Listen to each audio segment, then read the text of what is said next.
is Hunter Friedman. What is your name and what are you a professional in?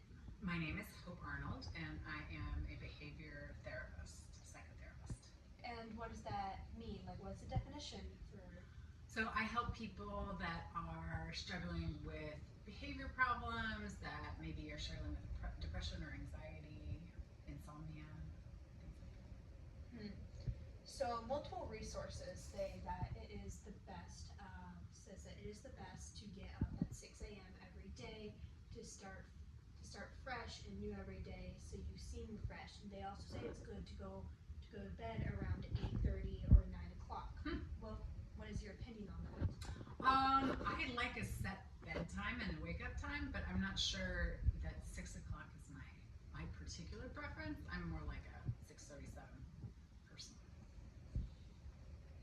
And why would you say that? Does it have health benefits? Does it make you feel more refreshed? Yeah, I think it's just my natural, like, biological clock does that for me. It wakes me up at a certain time, which feels good. Do you know why biological clocks have an urge to wake people up around 9, 7, 8, and 6? Or is that something that people have not really found out yet? I actually do know the answer to this question. So usually our cortisol turns on a couple of hours before the sun turns on. So cortisol is like a hormone that basically says, like, hey, get up, let's move, which is kind of cool, actually. Yeah. All right. What would you say is the best morning routine to help you feel, especially if you have to be at school around 8:15, 7:45? Ooh. So depending on how long your commute is, like, I guess I would say wake up. If you have a uniform, then I'm guessing you would already know what you're wearing. If not, then take maybe 5 minutes to pick that out, do your hair, brush your teeth, pretty much the same thing every day. And hopefully eat some breakfast. We want that. Definitely want to go to school nourished if we can. And then probably grab our stuff, put it in our bags, get out the door always at the same time, because you never know what traffic's going to do. So I am a big fan of routine in the morning. It's kind of nice. Now, let's say this school gives you like a lot of homework, a lot of work you have to do every night. Yeah. How would you set that up to where you can still go to sleep at a reasonable time, but also get through a bunch of homework and have at least most of it done by morning? Yeah. I guess I'm a big, I don't know if schools have like free periods, but that would be where I would be doing my homework if we have one. And if not, then probably I'm like get home, do snack time, do some homework, maybe I guess if I'm exercising or something like that, I may go on a walk, or I guess students have a lot, maybe sports activities and stuff like that afterwards, and then probably go eat dinner and have some more homework. So I do think people get a lot of homework now that I'm not sure this really conducive to a sleep routine always, but I also think, what are you gonna do? It's part of going to school.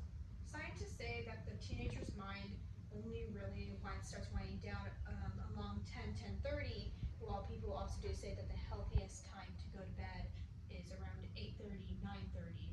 What would be your answer to that? I do think that some, particularly like high schools, are starting a little bit later, which I think is a great idea, if they can start at like 9 rather than 8, so that, if teenagers' brains naturally are up a little bit later, then it might be nice to start them a little bit later so they can get that sleep and not be forced into the schedule of like a 30-year-old. All right, that seems good. Let's say somebody has insomnia, depression, has a really bad time of following a routine schedule, getting ready in the morning quickly, going to bed at a reasonable time. Maybe they're up because they're having some thoughts and they just can't sleep in general. What would you say to that? Well, what would be the best way to deal with that? I think the best way to actually have a good night's sleep is to have a good, good wake up time, is to have a good sleep routine. So waking up at the same time, or going to bed at the same time, making sure we do the same stuff at night, like my routine is, you know, getting to bed. Actually, I brush my animals, and that's nice. They come into bed with me, and I might read a little book, no screen time, while I'm in bed or anything like that. Just like try to go to sleep. I even meditate before sleep. So, I mean, I know that's probably not a very teenager-y thing to do, but I think it could help if someone is really, really struggling.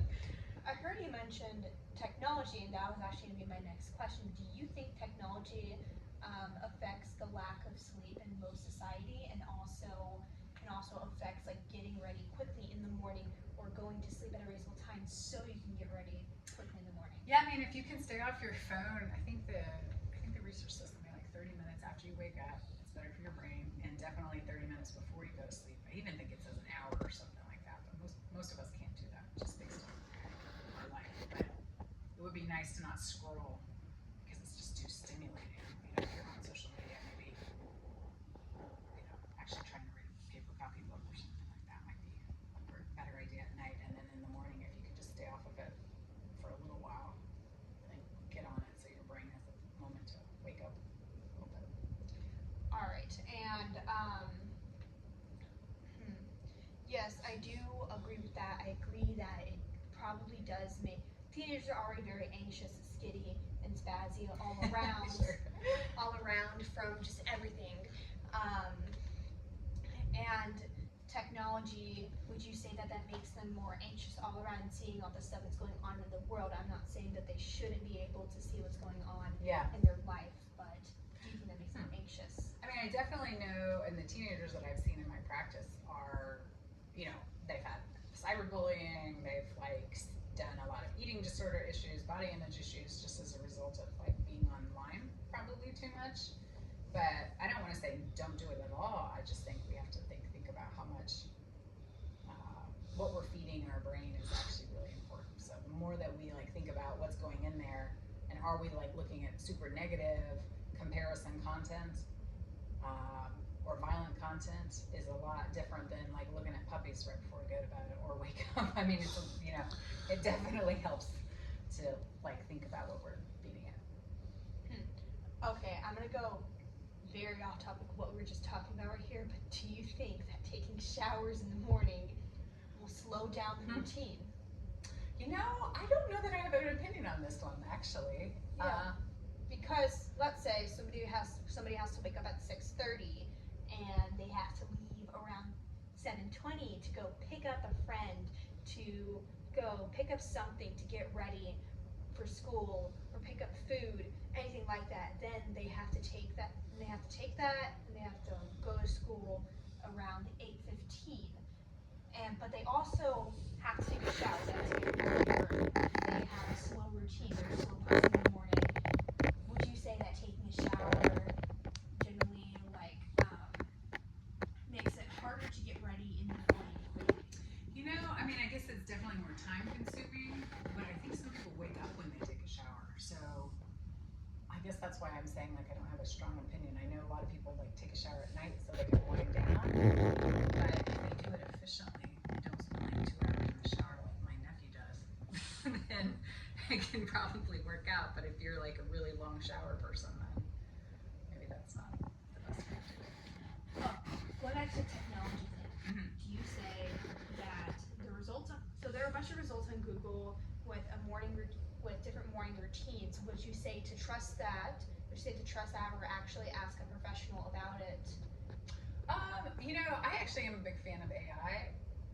Like if you're like typing in like Google and stuff like that, except if it's not working for you, you know, like if it's a general routine, like, you know, wake up at the same time every day, eat a healthy breakfast, like general basics. But if it's not working, then you probably do need to talk to somebody that has much more knowledge than a computer.